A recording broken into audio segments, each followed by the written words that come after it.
تیرا جنت کا سب سے بڑا دروازہ ہے۔ جنت کا سب سے بڑا دروازہ باپ کی خدمت سے کھلتا ہے۔ اگر تو نے باپ کو ناراض کر دیا تو دروازہ ہمیشہ کے لیے تیرے اوپر بند ہو جائے گا۔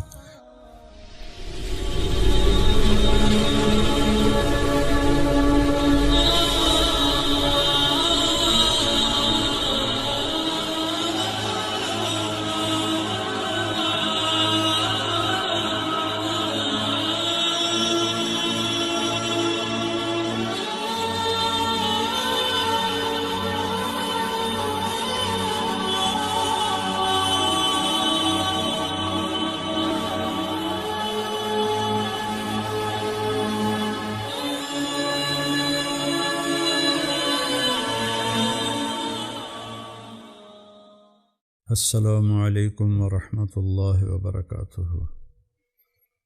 نحمده ونصلی علی سیدنا و مولانا محمد وعلی آلہ وعلی اصحابہ وبارک وسلم تسلیما کثیرا کثیرا، اما بعد۔ میرے محترم بھائیوں بہنوں، دوستوں، عزیزوں، بچے بچیاں، اللہ تعالیٰ نے رمضان المبارک ہمیں عطا فرمایا۔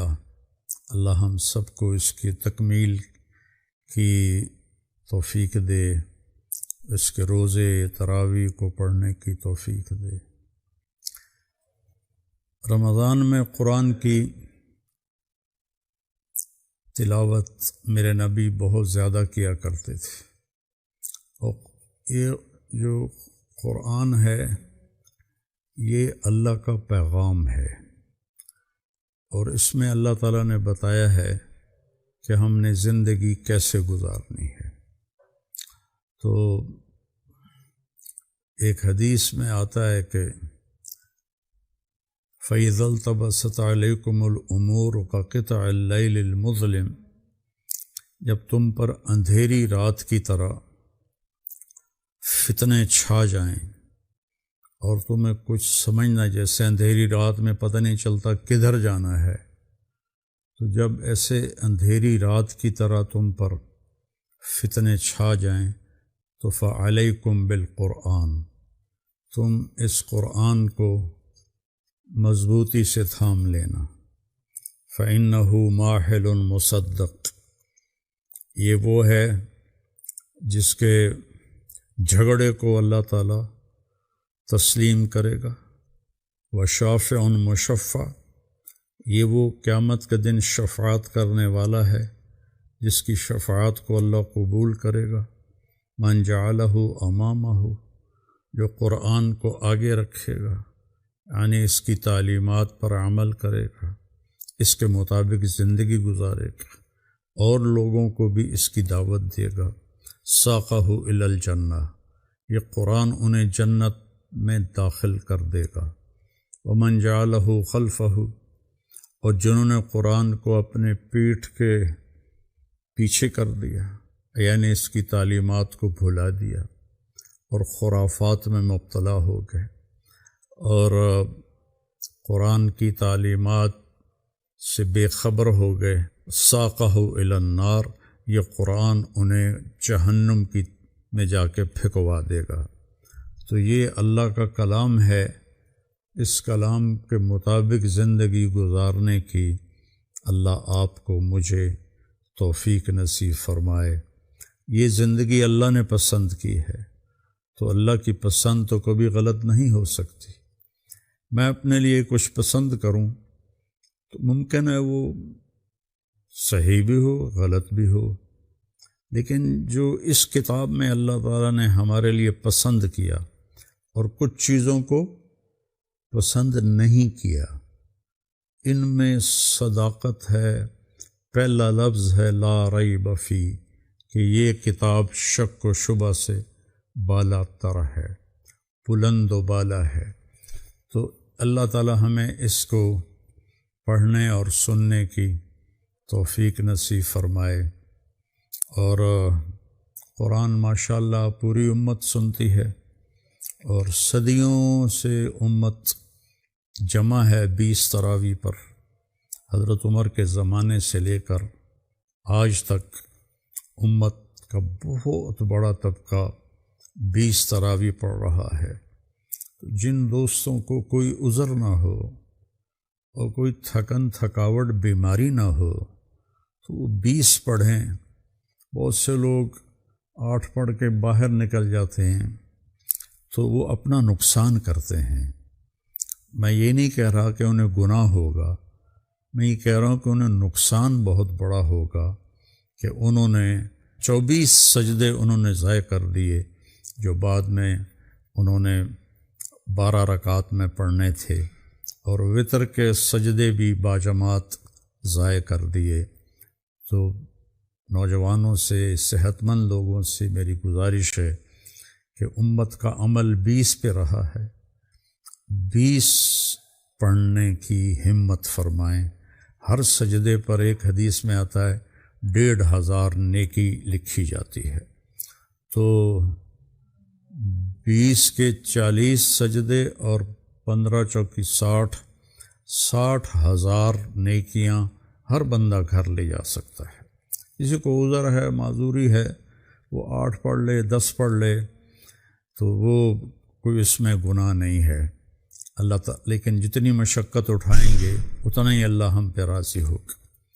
تو رات 1.25 پارہ کی تلاوت کی گئی، تو اس میں سے میں نے 2 جگہ کا انتخاب کیا ہے آپ کو بتانے کے لیے۔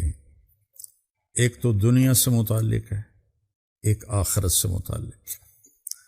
تو پہلے دنیا کی بات بتاتا ہوں۔ اعوذ باللہ من الشیطان الرجیم، بسم اللہ الرحمن الرحیم۔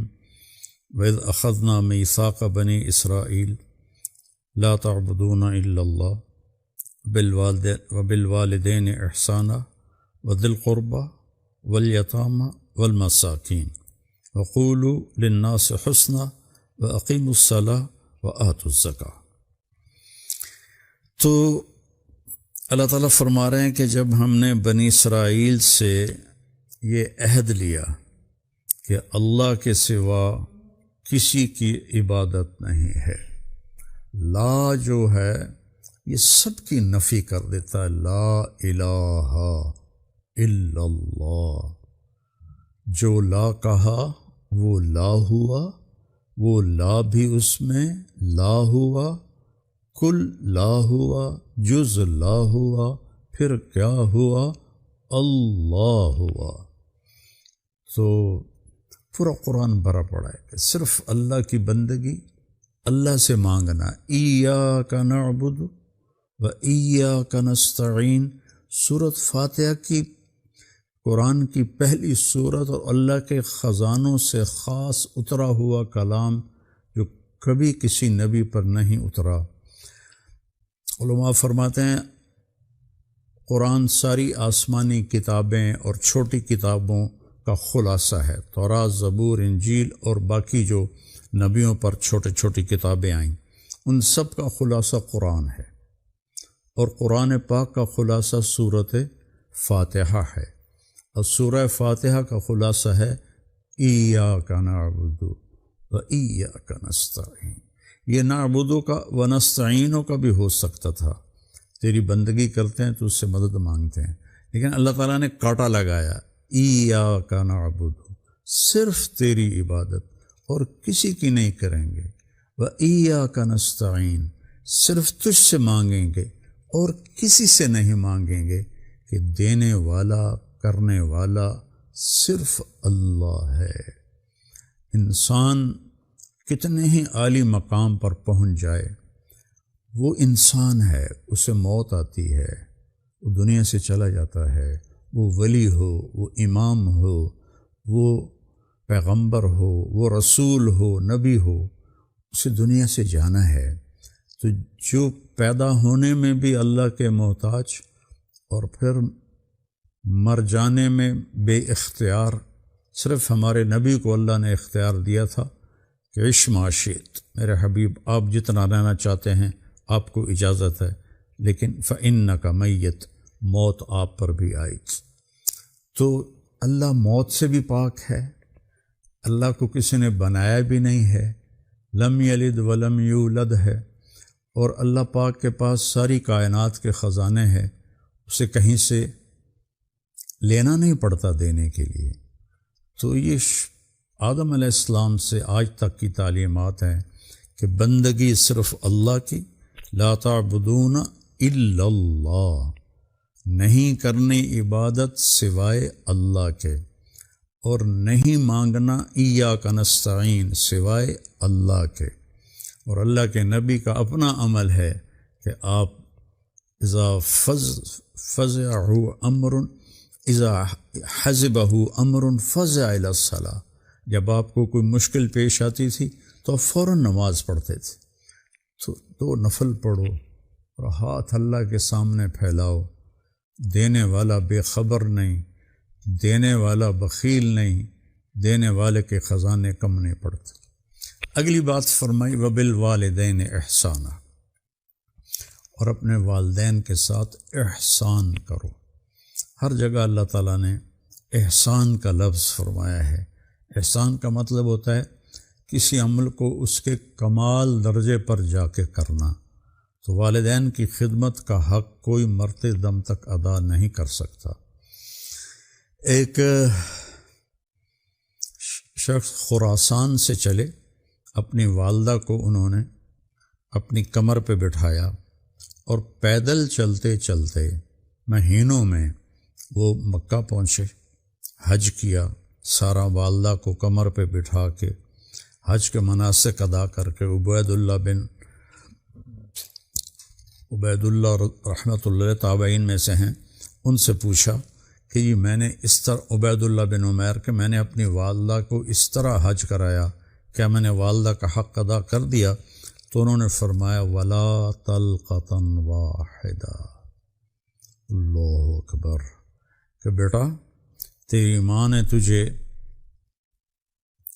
پیدا کرتے ہوئے جنتے ہوئے جو دردیں اٹھائی تھیں نا، تو دردوں کی لہریں آتی ہیں، مردوں کو تو پتہ نہیں، عورتوں پہ گزرتی ہے، تو ہر لہر انتہائی تکلیف دہ ہوتی ہے، چیخیں نکل جاتی ہیں، تو کہنے کہ کئیوں کو گھنٹوں وہ دردیں لگی رہتی ہیں، تو نے ابھی تک درد کی ایک لہر کا بھی حق ادا نہیں کیا۔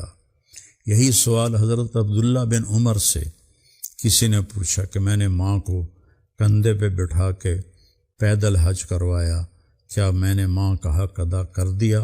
تو انہوں نے فرمایا ولا ظفرۃ واحدہ، تیری ماں تجھے پالتے ہوئے جو تھک تھک کے لمبے لمبے سانس لیتی تھی، اس میں سے ابھی ایک سانس کا بھی حق ادا نہیں ہوا۔ اور اللہ کے نبی کے پاس حضرت جبریل تشریف لائے تو آپ ممبر پہ چڑھ رہے تھے، تو آپ نے کہا آمین، پھر دوسرے پوڑی پہ قدم رکھا تو آپ نے کہا آمین، تیسری پہ قدم رکھا تو آپ نے کہا آمین۔ تو صحابہ نے پوچھا یا رسول اللہ یہ آمین آمین آمین کیا تھا؟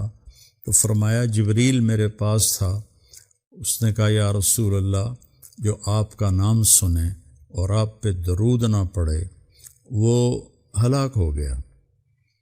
تو میں نے کہا آمین۔ پھر جس نے رمضان کا مہینہ پایا اور اپنی بخشش نہ کروا سکا تو میں نے کہا آمین۔ پھر جو بوڑھے والدین جس کو ملے اور ان کی خدمت کر کے جنت نہ لے سکا وہ ہلاک ہو گیا تو میں نے کہا آمین۔ تو آج کل کے نوجوان بچے بچیاں چونکہ وہ دین کے بارے میں کچھ نہیں جانتے، اسکول کالج کی پڑھائی دماغ کو ڈپریشن میں اینزائٹی میں مبتلا کر دیتی ہے، اتنے بڑے بڑے بستے اٹھا کے بچے بچیاں جا رہے ہوتے ہیں تو وہ ڈپریشن کا شکار ہوتے ہیں، اور قرآن کا پتہ نہیں ہوتا ہے، اپنے نبی کی زندگی کو پڑھا نہیں ہوتا ہے، تو والدین کے ساتھ بدتمیزی سے پیش آتے ہیں۔ میرے نبی نے فرمایا باپ تیرا جنت کا سب سے بڑا دروازہ ہے، جنت کا سب سے بڑا دروازہ باپ کی خدمت سے کھلتا ہے، اگر تو نے باپ کو ناراض کر دیا تو دروازہ ہمیشہ کے لیے تیرے اوپر بند ہو جائے گا، اور اگر خوش کر دیا وہ دروازہ تیرے اوپر کھل جائے گا۔ پھر فرمایا وذی القربیٰ، اور رشتہ داروں سے بھی اچھا سلوک کرو، ان کی کمیاں کوتاہیاں برداشت کرو۔ میرے نبی کے رشتہ دار بنو ہاشم فتح مکہ پہ ایمان لائے سارے، اس سے پہلے سب اسلام سے دور رہے سوائے چند ایک کے، تو آپ نے اس کے باوجود ان کے ساتھ اچھا سلوک رکھا، اور جنگ خندق کے بعد جو اتنی خوفناک صورتحال تھی کہ وَإِذ زَاغَتِ الْأَبْصَارُ وَبَلَغَتِ الْقُلُوبُ الْحَنَاجِرَ، جب آنکھیں پھٹ گئیں اور کلیجے اچھل کے منہ کو آ گئے، ایسی حالت ہوئی جنگ خندق میں۔ لیکن اس کے بعد مکہ میں قحط آیا، تو ابو سفیان جو لشکر کا سردار تھا، آپ نے اس کو 300 دینار بھجوائے، بہت بڑی رقم تھی 300 دینار، کہ مکے والوں میں غلہ خرید کے تقسیم کرو، یہ میرے نبی کا عمل ہے۔ ہم چھوٹی چھوٹی باتوں پر سگے بھائیوں سے لڑے ہوتے ہیں، سگی بہنوں سے لڑے ہوتے ہیں، چاچے تائے ماموں خالہ پھوپھی سے لڑے ہوئے ہوتے ہیں، اور خاص طور پر رشتوں پہ ایسے قطع تعلق ہوتا ہے کہ مرتے دم تک ایک دوسرے کو سلام نہیں کرتے۔ میں نے رشتہ مانگا بہن سے، اس نے رشتہ ہی نہیں دیا، میں نے بھائی سے رشتہ مانگا بیٹے کا، اس نے رشتہ ہی نہیں دیا۔ رشتے تو آسمانوں پہ طے ہوتے ہیں، چھوٹی چھوٹی باتوں پہ لڑنا نہیں، ان کے ساتھ بھی اچھا سلوک کرنا ہے۔ پھر فرمایا والیتامى، اور یتیموں کے ساتھ بھی اچھا سلوک کرو۔ میرے نبی خود یتیم ہیں، یتیم تھے، یتیم کے طور پہ پرورش پائی۔ یتیم کے سر پہ کوئی ہاتھ رکھے تو جتنے اس کے سر کے نیچے بال آ جاتے ہیں اتنی اس کی نیکیاں لکھی جاتی۔ اور آپ نے فرمایا جس نے 4 یتیموں کی پرورش کی وہ ایسا ہے جیسے ساری رات کا تہجد پڑھنے والا، سارے دن کے روزے رکھنے والا، اور سارے دن رات کا ذکر کرنے والا، اور ساری زندگی اللہ کے راستے میں جہاد کرنے والا۔ اتنے بڑی فضیلت سنائی 4 یتیموں کی پرورش پر۔ تو یتیموں کے ساتھ والمساکین، مسکین اسے کہتے ہیں جس کے پاس کچھ بھی نہ ہو، فقیر اسے کہتے ہیں کہ جس کے پاس کچھ ہو، مشکل سے گزارا ہوتا ہو، اور مسکین اسے کہتے ہیں کہ جس کے پاس کچھ بھی نہ ہو۔ مسکین سکنا سے ہے، ٹھہر جانا، جس کی زندگی ٹھہر گئی ہو، اس کے پاس کچھ بھی نہ ہو۔ تو یہ بنی اسرائیل سے اللہ کہہ رہا ہے، اور ہمیں بھی قرآن میں بار بار اللہ تعالیٰ نے فرمایا ہے۔ اور اگلی بات فرمائی وَقُولُوا لِلنَّاسِ حُسْنًا، سبحان اللہ، اور لوگوں سے خوبصورت لہجے میں بات کرو۔ یہ میں نے رمضان سے پہلے بھی بات کی تھی کہ میٹھا بول میرے نبی کی سنت ہے اور میرے اللہ کا حکم ہے۔ کڑوا لہجہ، بدتمیزی کے ساتھ بولنا اور بے ادبی کے ساتھ بولنا، نہ یہ اللہ کو پسند ہے، نہ اللہ کے نبی کو پسند ہے، نہ یہ دین میں اس کی اجازت ہے، نہ یہ شریعت کا طریقہ ہے۔ یہ نفس کی شرارت ہے کہ اپنے بول کو اپنی بات کے لیے اتنا اونچا کر لینا کہ اس میں کڑواہٹ آ جائے، اس میں بدتمیزی آ جائے، اس میں گستاخی آ جائے، اس میں بے ادبی آ جائے، اکابرین امت کے بارے میں نازیبا الفاظ آ جائیں، یہ سب کچھ برباد ہو جاتا ہے، کچھ بھی پلے نہیں رہتا۔ با ادب با نصیب، بے ادب بے نصیب۔ وقولوا للناس حسنا، میٹھے لہجے میں بات کرو، خاص طور پر ماں باپ سے، خاص طور پر بیوی سے، بیوی خاوند سے، میاں بیوی اپنے بچوں سے، بچے اپنے ماں باپ سے، بہن بھائی آپس میں، پڑوسی سے، دوستوں سے، غیر مسلم سے۔ جس سے اختلاف بھی ہے تو اس کے بھی آداب ہیں۔ اختلاف پر کتنی کتابیں لکھی پڑی ہیں کہ اختلاف کرنے کے آداب کیا ہیں۔ تو میں خاص طور پر مناظرین سے کہتا ہوں جو یوٹیوب پر مناظرے کیے جا رہے ہیں، اوروں کو اس طرح سے جھٹلاتے ہیں کہ جیسے وہ انسان ہی نہیں ہیں، تو وہ اللہ کے واسطے اختلاف کے آداب پڑھ لیں کہ اختلاف کے آداب کیا ہیں، ورنہ کیا کرایا سارا ضائع ہو جائے گا۔ وَهُمْ يَحْسَبُونَ أَنَّهُمْ يُحْسِنُونَ صُنْعًا، وہ یہ سمجھتے رہے کہ ہم تو بڑا اچھا کر رہے ہیں، آگے دیکھا تو پیپر ہی خالی ہے۔ تو قولوا للناس حسنا، اپنے ماں باپ، اپنے والدین، اپنے بہن بھائی، اپنی بیوی کے لیے خاوند، ان کے لیے بہترین سلوک کرو، بہترین لہجے میں بات کرو، اونچے لہجے میں ان سے بات نہ کرو، کہ خاص طور پر میرے مالک نے رشتہ دار اور والدین اور میاں بیوی ان کے بارے میں اور اولاد بہت تاکید فرمائی ہے۔